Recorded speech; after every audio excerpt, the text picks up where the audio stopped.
Assalamu alaikum and a very warm welcome to you all. I welcome our esteemed guests, respected faculty members, and our fellow doctors to today's morning CME, organized by the Medical Education Unit of Adim Women's Medical College.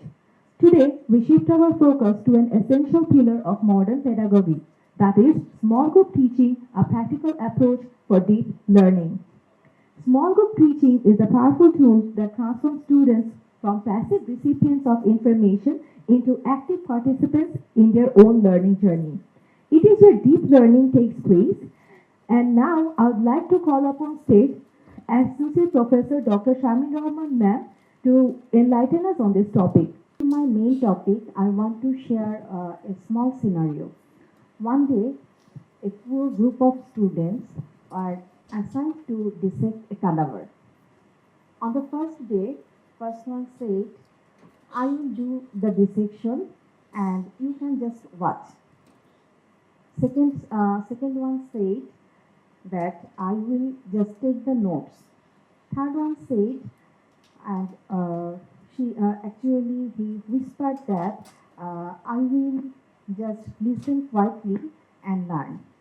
And fourth one smiled and said, I will come next week when it's my turn. Then weeks later, when teacher came to take their examination, no one can even identify a small structure. Then teacher said, learning anatomy or anything in medicine is not a spectator sport. You learn best when you discuss, do, and discover together. That's what small group teaching is about. Active participation, collaboration, and shared learning. And today's my topic is small group teaching, a practical approach for deep learning, and I'm Dr. Sharmin Rahman, Associate Professor from Department of Anatomy. So after this session, we will be able to understand the role of small group teaching in promoting deep learning, to identify methods that encourage critical thinking, and to develop effective strategies for facilitating deep learning. So what is it? Actually, small group টিচিংয়ে যেটা হয় 8 থেকে 12 জন স্টুডেন্টকে নিয়ে একটা small group teaching করা হয়, small group form করা হয়। ম্যাক্সিমাম সেখানে 20 স্টুডেন্ট থাকতে পারে, তবে কারো কারো মতে স্মল গ্রুপ টিচিংটা হতে পারে 5 থেকে 8 জন স্টুডেন্ট নিয়ে। এই স্মল গ্রুপ টিচিংটাকে সাকসেসফুল করার জন্য বা এই যে কিছু ক্যারেক্টারিস্টিক্স আছে, যেমন এখানে প্রত্যেক পার্টিসিপেন্ট অ্যাক্টিভলি এখানে পার্টিসিপেট করবে উইদাউট এনি হেজিটেশন, এবং তাদের সিটিং অ্যারেঞ্জমেন্টটা হতে হবে এমন যাতে ফেস টু ফেস একটা এনভায়রনমেন্ট থাকে, প্রত্যেকে যাতে প্রত্যেককে দেখতে পারে, প্রত্যেকের আইডিয়া শেয়ার করতে পারে, এবং তারা যাতে ক্রিটিক্যাল কোনো প্রবলেম বা সলভ করতে একজন একজনকে হেল্প করতে পারে, ফিডব্যাক দিতে পারে। এবং এখানে অবশ্যই একটা টার্গেট সেট আপ করা থাকতে হবে। এখানে অবজারভার হিসেবে যিনি ফ্যাসিলিটেটর থাকবেন, উনি অবজার্ভ করবেন, এখানে ফিডব্যাক দিবেন, এবং এই ওদের যে গ্রুপটা, সেই গ্রুপকে যে টার্গেট সেটা বুঝিয়ে দিবেন, এবং সেই টার্গেটটা কিভাবে ফুলফিল করতে হবে সেটাও বলে দিবেন। স্মল গ্রুপ টিচিংয়ে একটা ইম্পর্টেন্ট থিং হচ্ছে এখানে প্রত্যেকে পার্টিসিপেট করতে হবে এবং প্রত্যেকে এখানে কাজ করবে এবং ফিডব্যাকও দিবে, প্রত্যেকে এখানে কথা বলবে, এখানে কেউ চুপচাপ বসে থাকবে না। তাহলে আমাদের স্মল গ্রুপ টিচিংটা দেখা যাবে যে একটা ভালো একটা আমরা সেই স্মল গ্রুপ টিচিং থেকে ভালো একটা সলিউশন পাবো। এই স্মল গ্রুপ টিচিংয়ে বিভিন্ন রকম মেথড আছে, তার মধ্যে কিছু হচ্ছে যেমন buzz group, fish bowl, snowballing, then cross over, free group discussion, tutorial, role play, T group discussion. এখানে আমি সবগুলো নিয়ে আলোচনা করব না, জাস্ট কয়েকটা গ্রুপ নিয়ে আলোচনা করব যে এটা আমরা কিভাবে করতে পারি। যেমন বাজ গ্রুপ। বাজ মানে আমরা কি বোঝাই, যে বাজ সাউন্ডটা আমরা কোথা থেকে পাই? মৌচাক থেকে। মৌমাছি যেমন অনেকগুলো মৌমাছি একসাথে যখন গুনগুন আওয়াজ হয়, একটা বাজ, একটা গুনগুন আওয়াজ হয়, এই কনসেপ্টটা সেখান থেকে এসেছে। এখানে একটা লার্জ গ্রুপকে, বা আমরা দেখা যায় একটা লেকচার গ্যালারিতে আমরা যেটা করতে পারি যে পেয়ার গ্রুপ করতে পারি। এখানে পেয়ার গ্রুপ হবে, অথবা 4 থেকে 6 জন মিলে এক একটা ছোট ছোট গ্রুপ তৈরি হবে, যাদেরকে আমরা একটা প্রবলেম দিব অথবা একটা কোশ্চেন দিব, সেটা নিয়ে প্রত্যেকের সাথে আলোচনা করবে। ছোট ছোট গ্রুপ, প্রত্যেকে যার যার নিজেদের মধ্যে আলোচনা করবে। তো সেই আলোচনার সময় যে একটা যে সাউন্ড, যে কনভারসেশনের সাউন্ডটা হয়, সেজন্যই এটাকে বাজ গ্রুপ বলা হয়। তো এই বাজ গ্রুপের উদ্দেশ্যটা কি আমাদের? এই উদ্দেশ্যটা হচ্ছে একটা লার্জ গ্রুপ অফ পিপলকে, বা before going to a lecture, to conduct a lecture, যেখানে অনেকগুলো স্টুডেন্ট নিজেদের মতো তাদের ওই লেকচারের টপিকের উপর তাদের নিজস্ব কি নলেজ আছে সেটা নিয়ে আলোচনা করতে পারে, অথবা একটা মনোটোনাস ক্লাসের মধ্যে বা একটা ব্রেক হিসেবে এই বাস গ্রুপ আমরা তৈরি করে দিতে পারি ছোট্ট কোনো একটা প্রবলেম দিয়ে। যেমন এখানে আমরা দেখতে পাচ্ছি যে ফার্মাকোলজিতে after lecture on hyper tension, the teacher এখানে ওদেরকে জিজ্ঞেস করছে যে কি কি ড্রাগস আমরা হাইপার টেনশনে দিতে পারি। তো দেখা যাচ্ছে এক একটা গ্রুপ এক একটা ড্রাগসের নাম সাজেস্ট করছে। কেউ বলছে এসি ইনহিবিটর, কেউ বলছে থায়ারাইড, কেউ বলছে যে কম্বো ড্রাগস। নেক্সট যে গ্রুপ সেটা হচ্ছে ফিশ বোল। ফিশ বোলটা হচ্ছে, বা বাংলায় যাকে আমরা বলি যে মাছের ঝাঁক। মাছের ঝাঁকে কেমন থাকে, যে কই মাছের ঝাঁক যেমন থাকে, যে মাঝখানে কিছু মাছ থাকে, তার চারপাশ ঘিরে আরো অনেকগুলা মাছ থাকে। তো এইখানে সেই কনসেপশনটা ইউজ করা হয়েছে। তো এখানে আমরা দেখতে পাচ্ছি যে দুইটা গ্রুপ আছে, একটা হচ্ছে ইনার গ্রুপ, আরেকটা হচ্ছে আউটার গ্রুপ। ইনার গ্রুপের কাজ হচ্ছে এখানে কোনো একটা যে প্রবলেম বা ওদের যে টার্গেট থাকবে, যে কোশ্চেন, সেটা নিয়ে ওরা আলোচনা করবে, নিজেদের মধ্যে বিভিন্ন রকম আইডিয়া শেয়ার করবে, এবং তারা অবশ্যই এখানে একজন আরেকজনের আইডিয়াকে রেসপেক্ট করতে হবে এবং শুনতেও হবে এবং বলতেও হবে। আর আউটার গ্রুপের কাজটা হচ্ছে এখানে অবজার্ভ করা, তাদেরকে অবজার্ভ করা।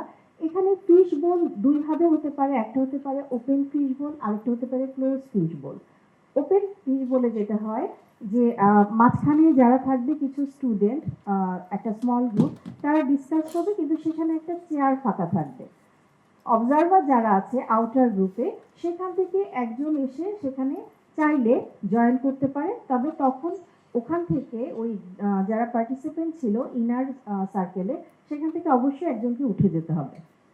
আর ক্লোজ গ্রুপে যেটা হয়, অবজারভার থেকে কেউ ইনার গ্রুপে বা পার্টিসিপেন্ট গ্রুপে আসবে না। এখানে শুধু ইনার গ্রুপ তারা আলোচনা করবে, আর আউটার গ্রুপ যারা, তারা এখানে অবজার্ভ করবে।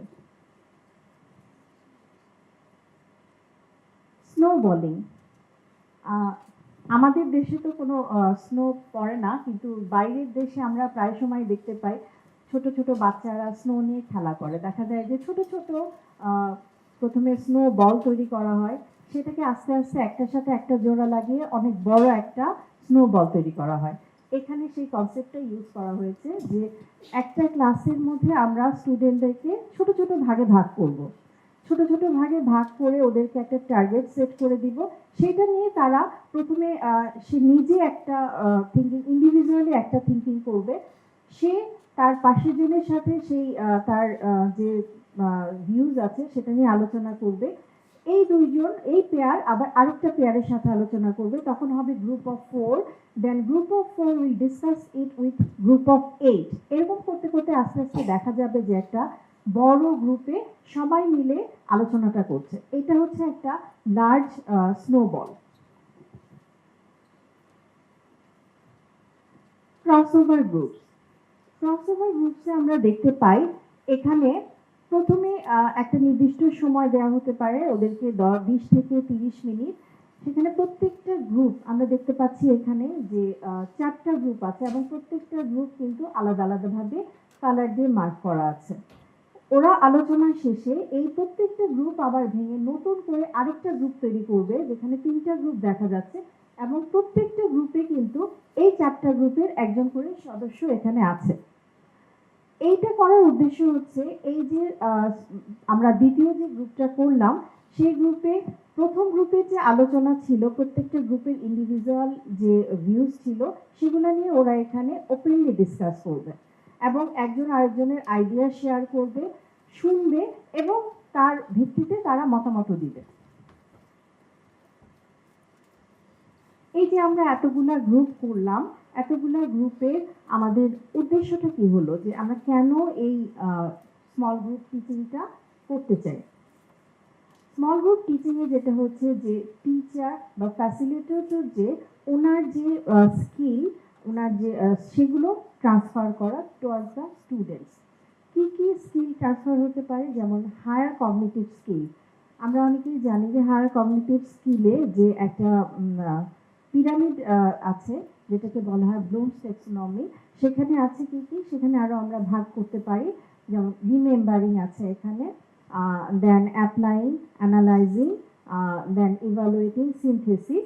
এই যে বিষয়গুলো, এগুলো ফ্যাসিলিটেটর ওদের যে স্মল গ্রুপের যে পার্টিসিপেন্ট আছে তাদের মধ্যে এই জিনিসগুলো, এই স্কিলগুলা ডেভেলপ করার জন্য গাইড করবে। দেন সাইকোমোটর স্কিল। সাইকোমোটর স্কিলে যেটা হয় যে বিভিন্ন প্রসিডিউর, যেমন ক্লিনিক্যালে বিভিন্ন ক্লিনিক্যাল প্রসিডিউর হতে পারে, অথবা আমাদের বেসিকে যেমন আমাদের অ্যানাটমিতে হতে পারে ডিসেকশন করাটা, অথবা সারফেস মার্কিং, অথবা হতে পারে যে how to handle the microscope, অথবা মেডিসিন বা সার্জারিতে ছোট ছোট যে ক্লিনিক্যাল প্রসিডিউরগুলো আছে, যেমন অ্যানিমিয়াটা দেখা বা কোনো একটা জার্ক দেখা, অথবা হতে পারে যে একটা ওটি টেবিলে কী কী ইনস্ট্রুমেন্ট থাকতে পারে সেই ইনস্ট্রুমেন্টগুলো সাজিয়ে দেওয়া। এই যে স্কিলগুলো, এই সাইকোমোটর স্কিলগুলো ডেভেলপ করবে পার্টিসিপেন্টদের মধ্যে। দেন কমিউনিকেশন স্কিল। কমিউনিকেশন স্কিলে কী হবে, যে কমিউনিকেট করা একটা পেশেন্টের সাথে অথবা অ্যাটেন্ডেন্সের সাথে, যে কমিউনিকেশনটা ডেভেলপ করা সেটা, এবং অ্যাটিটিউড। ধরা যাক একটা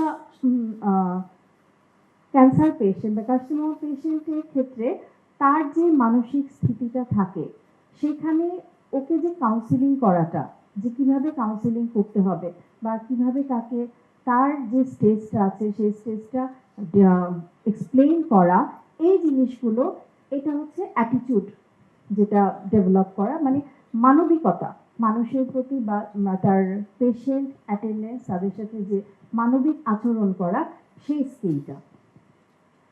তো আজ আমার এই পর্যন্তই। এরপর আমি একটা কোশ্চেন করতে চাই সবাইকে। What is or are the criteria of a successful small group teaching?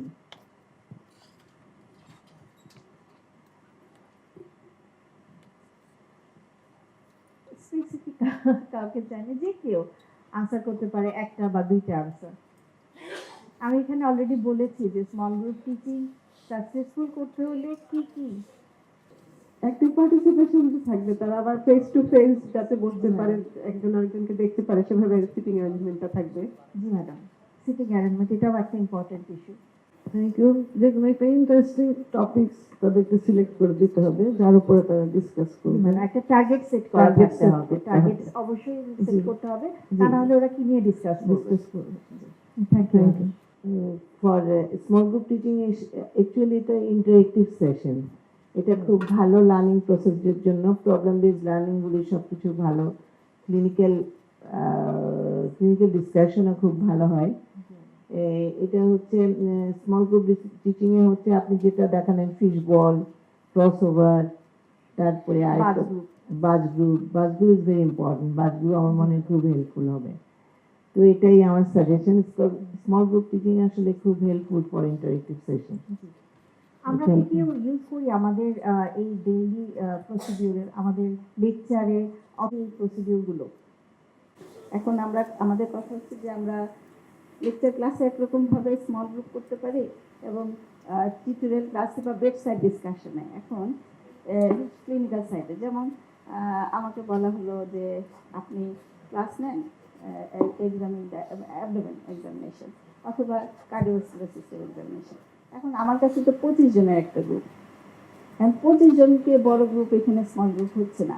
এখন আমার কি করণীয়, যে এই ট্রেনিংটা দেখার পরে বা করার পরে যেটা হলো, আমার প্যাটার্ন একটু চেঞ্জ করে ফেললাম। ফার্স্ট অফ অল আমি একটু ডেমনস্ট্রেট করলাম যে location of the heart sound অথবা পেরিফেরাল পালস বলে দিলাম। বলার পরে ওদেরকে পাঁচজন করে ভাগ করে 5টা বেডে ছড়াই দিলাম, 5 জন করে। তারপর ওদের কিন্তু অলরেডি একবার বলে ফেলছি, তারপর ওরা একে অপরকে বলছে আর এক্সামিন করতেছে, একজনকে একজন ডেমনস্ট্রেট করতেছে। তারপরে আমি যে করলাম কি, প্রত্যেকের বেডে বেডে দেখলাম যে ওরা কীভাবে পারফর্ম করছে। তাইলে involvement of the students, number of involvement of the students increase and the participation also increase, এবং স্মল গ্রুপ অ্যাচিভ করা হলো। এখন সব জায়গায় যে বসতে হবে এমন কোনো কথা নেই। বেড সাইডে দাঁড়ায় দাঁড়ায় সবার মুখোমুখি আছে, পাশাপাশি আছে, পেশেন্টও আছে, এবং নাম্বার অফ পার্টিসিপেশন, যেখানে একজন কি 2 জন করতে পারতো, একজন করতেন আর বাকিরা সবাই দেখতো, এখন 5 জন করতেছে আর সবাই দেখতেছে। আবার চেঞ্জ করে আবার 5 জন ঢুকে যাবে, এবং অল্প সময়ের মধ্যে অনেক স্টুডেন্ট আমার অ্যাক্টিভ পার্টিসিপেশনে যেতে পারবে। তো এইভাবে একটু একটু নিজের জায়গা থেকে নিজে যদি একটু মডিফাই করে আমরা স্মল গ্রুপে যাই, তাহলে আমার মনে হয় স্টুডেন্টদের পারফরমেন্সটা বাড়বে, ওদের বাইবার যে ফোবিয়া আছে সেটাও কমে যাবে, এবং অবজারভার হিসেবে তো আমরা আছি, কোনো জায়গায় ভুল হলে সেটাকে কারেকশন করে দেওয়া। এইভাবে লেকচার ক্লাসে যেমন আপনি হাইপারটেনশনের উপর ক্লাস নিলেন, অ্যান্টি হাইপারটেনসিভরা, মাঝখানে ওরা দেখতেছেন ঝিমাচ্ছে 12টা একটা ক্লাস, তখন বললেন যে তোমরা 2 জন বা 3 জন করে 5 জন করে পেয়ার করো, এক লাইনে এই যে আপনারা আছেন, যে তোমরা অ্যান্টি হাইপারটেনসিভরা লেখো, কী কী অ্যান্টি হাইপারটেনসিভ আছে, বা এই এক একজন এক একটা অ্যান্টি হাইপারটেনসিভ ড্রাগের মেকানিজম অফ অ্যাকশন লেখো। তাহলে সবাই ভাগে ভাগে ভাগে ভাগে গুনগুন গুনগুন শব্দ হবে, হইচই আবার চিল্লাচিল্লি করলে হবে না, আস্তে আস্তে গুনগুন শব্দ হবে। এইভাবে ওদেরকে একটু ডাইভার্ট করে আবার আপনি পরের স্লাইডগুলোতে গেলে এইভাবে আমরা করতে পারি আর কি। Thank you so much. Thank you. Small group টিচিংয়ে যেটা সবচেয়ে বড় উদ্দেশ্য যেটা হচ্ছে যে এখানে সব সব স্টুডেন্ট এখানে পার্টিসিপেট করবে, কেউ শাই ফিল করবে না। এখানে যে উইক স্টুডেন্ট আছে সেও এখানে যখন ডিসকাস করতে আসবে তার মধ্যে একটা কনফিডেন্স গ্রো করবে যে না, আমিও পারছি। বা এখানে অনেক বেশি কথা বলা কেউ থাকে যে অনেক বেশি কথা বলে, তারও কিন্তু এখানে ফ্যাসিলিটেটর এখানে সুযোগ আছে তাকে আস্তে করে একটু একটু তাকে কম কথা বলা, যাতে আরেকজনকে সে সুযোগ দিতে পারে। প্রত্যেকের ভিউজ আইডিয়াস এখানে মানে এক্সচেঞ্জ করার সুযোগ আছে, এবং তারা একটা খুব ক্রিটিক্যাল থিঙ্কিং, যেটা আমাদের মেইন উদ্দেশ্য, যেটা যে কোনো কঠিন কোনো প্রবলেম সলভ করাটা, বা যারা একদমই কথা বলতে চায় না, পার্টিসিপেট করে না, বা অমনোযোগী থাকে, তাদেরকে আমরা ক্লাসের মধ্যে একটু মনোযোগটা ফিরিয়ে আনা। Definitely, group teaching is a very effective method of teaching than lecture. যেটা আমার কাছে একটু ল্যাকিং মনে হচ্ছে সেটা হচ্ছে যে to get the feedback from them, the facilitator or the teacher must take feedback at the end of the session. যে okay, এটা দিয়েছি তোমরা কি what are your findings, and the question and answer session that must be there, otherwise it will not be effective. Sir, এখানে অবশ্যই এখানে যে teacher থাকবেন উনি ফিডব্যাক নেবেন। যেমনটা আমি এখন নিচ্ছি যে ছোট একটা কোশ্চেন দিয়ে যে আমি যেটা পড়ালাম সেটার ফিডব্যাকটা। জি স্যার, সেটা একটা ফিডব্যাক অবশ্যই থাকবে স্যার, তা না হলে তো এটা বোঝা গেল না যে এটা ওরা after the conversation what will be the result. যে ম্যাডাম যে এক্সাম্পলটা দিলেন, আসলে স্মল গ্রুপ টিচিং কিন্তু বলার কথা মনে হয় কনটেক্সচুয়াল, মানে আমার কনটেক্সটে আমি এটা কতটুকু অ্যাপ্লাই করতে পারবো, কতটা আমার জন্য ফিজিবল, কারণ আমার সেট আপ আর একটা অন্য মেডিকেল কলেজ বা বাইরের কান্ট্রির সেট আপ সেম হবে না কখনো। সেই জন্য অলওয়েজ আমাদেরকে থিঙ্ক করতে হয় যে এটাকে আমার জন্য ফিজিবল, তাহলে আমার যে স্ট্রাকচার আছে এটার ভিতরে আমি কিভাবে এটা প্র্যাকটিক্যালি অ্যাপ্লাই করতে পারবো। যেমন আমাদের যেটা প্রবলেম, আমাদের লার্জ গ্রুপে অনেক স্টুডেন্ট থাকে, তো ওদের মনোযোগ কিন্তু ধরে রাখা যায় না বেশিক্ষণ। যেমন এমনিতে বলা হয় যে 10 to 15 মিনিটস পরে মানুষের মনোযোগ একটু ডিক্লাইন করতে থাকে, তো এই ফাঁকে ফাঁকে আমরা যে ছোট ছোট একটা স্লাইডে একটা এমসিকিউ, যেমন আমরা আমাদের বেসিক সায়েন্সে যেটা করি, আপনারা তো এর চেয়েও ভালো কিছু দিয়ে করতে পারবেন।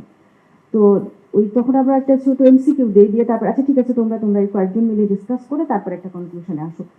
এই বাস গ্রুপগুলো আমরা প্র্যাকটিস করতে পারি ক্লাসরুমে, এবং তখনই কিন্তু ফিডব্যাক হয়ে যায় স্যার, সাথে সাথে কিন্তু ফিডব্যাকটা হয়ে যায়। এই যে স্টুডেন্ট আলোচনা করে ওরা ওদের একটা ওপিনিয়ন দিল, যদি কারেক্ট দিয়ে থাকে সেইটার ফিডব্যাকও হয়ে যায়, যদি ভুল হয়ে যেয়ে থাকে তাহলে সেই ফিডব্যাকগুলো কিন্তু ইভেন ওরা ওদের ক্লাসমেটদের কাছ থেকেই ফিডব্যাকটা পেয়ে যায়, তার সাথে তো অ্যাডিশনালি ফ্যাসিলিটেটর থাকছে।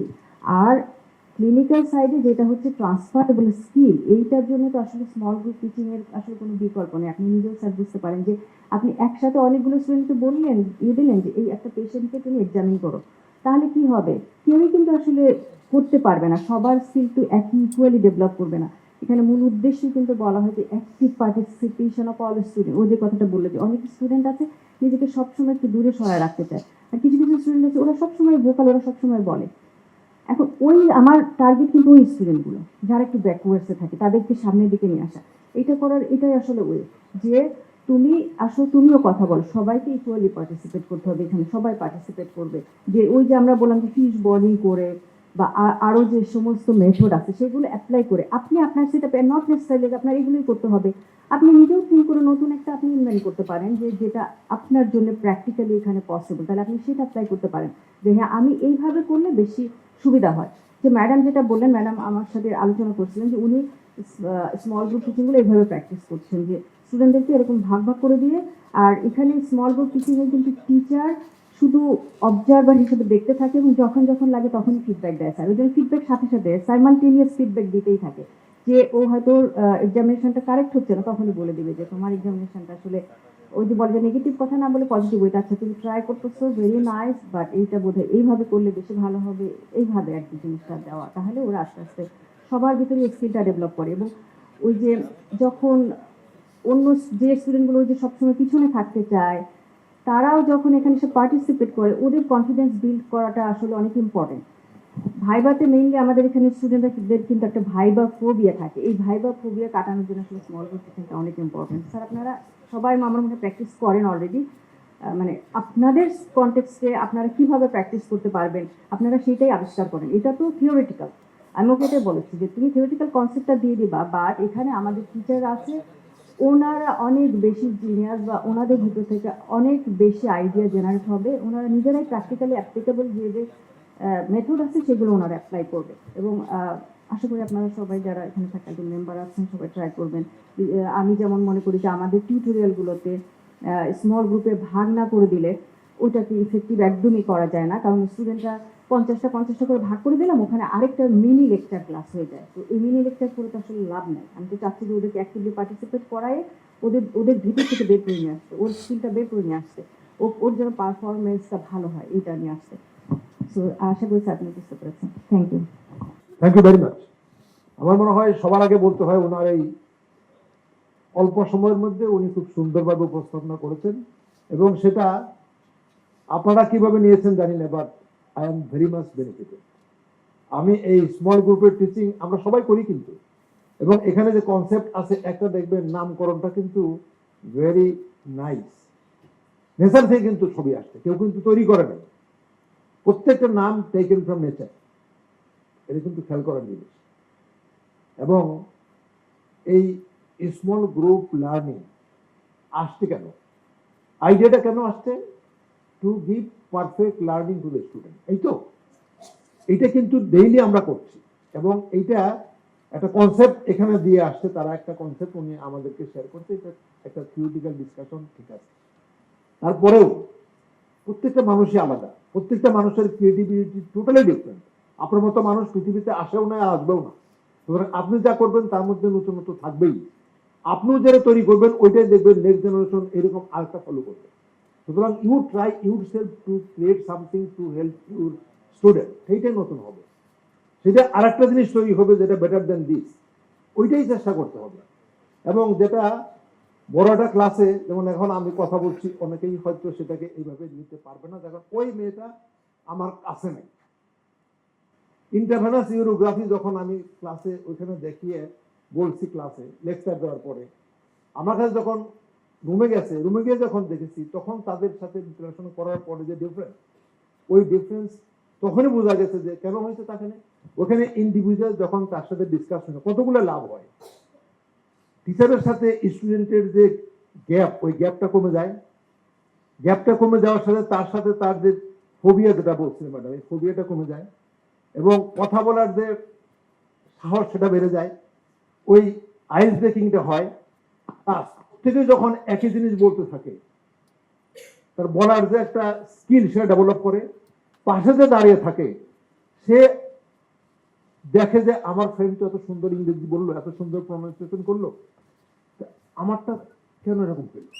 নেক্সট টাইম সে চেষ্টা করে আমি কি ওর মতো করতে পারি না। That is peer effect. ও কিন্তু চেষ্টা করবে যে আমার ফ্রেন্ড তো এত সুন্দর। আমাদের যখন এই ক্লিনিক্যাল ডিসকাশন গুলো হয়, ইভেন আমাদের যে সকালে মর্নিং সেশন হয়, ওখানে আমাদের মেয়েগুলা যখন কথা বলে দেখবেন যে অনেকেই অনেক সুন্দর বলে, আরেকটা যখন বলে সে অত সুন্দর বলে না, কিন্তু ওর মধ্যে কিন্তু এটা প্রেসার তৈরি হয় যে আমার ফ্রেন্ড আমার সাথে পাস করছে, ও তো এত সুন্দর বলে, আমি কেন বলি না। That is another positive side of group teaching. তারপরে একটা ব্যাপার আছে যে যখন গ্রুপ টিচিং হবে, ওইখানে যিনি মডারেটর তারও কিন্তু কিছু একটা অ্যাক্টিভিটিস যেটা আমরা প্রতিদিনই করি এবং আপনিও করেন, আপনাকেও সেটা নতুন করে করতে হবে, সেটা মোর ইফেক্টিভ হবে। এবং আমাদের সার্জারি প্রফেসর স্যার বললেন যে ফিডব্যাকটা খুব ইম্পর্টেন্ট। যে কোনো সময় যদি কোনো মেয়ে খারাপ বলে, ওকে নেগেটিভ অ্যাটিটিউড না হয়েও কোনো ছাত্র যদি বলে, তাকে পজিটিভলি তাকে মোটিভেট করতে হবে যে তোমার ঠিক আছে, বাট এটাকে আরো ঠিক করতে হবে। এই যে আরো ঠিক করাটা বলা, এটা ইম্পর্টেন্ট। Feedback important.